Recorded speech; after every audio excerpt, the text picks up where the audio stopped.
Welcome to the Rim Break Rodeo. We hope this video helps. In this video, I will explain how to use a top-up voucher in GCash. First, open your GCash application on your mobile device. Once the app is open, look for and tap the load icon, which is usually found on your main dashboard. After tapping load, you will see several options. Please select the vouchers option to proceed with your top-up. Now, it's time to input your voucher details. You will need to carefully enter the 16-digit voucher code into the designated field. It's very important to double-check the code for any potential errors before moving forward.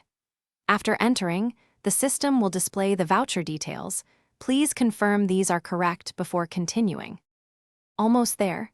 On this screen, you will review the voucher amount and any associated terms. Once you are satisfied with the details, tap the Redeem or Confirm button to finalize the process.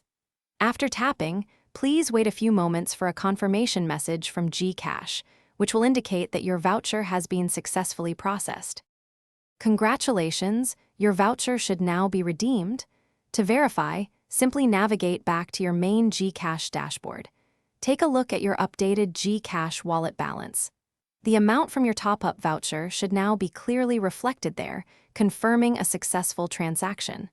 Enjoy your newly topped-up GCash balance. Thanks for watching. Consider subscribing if we helped you.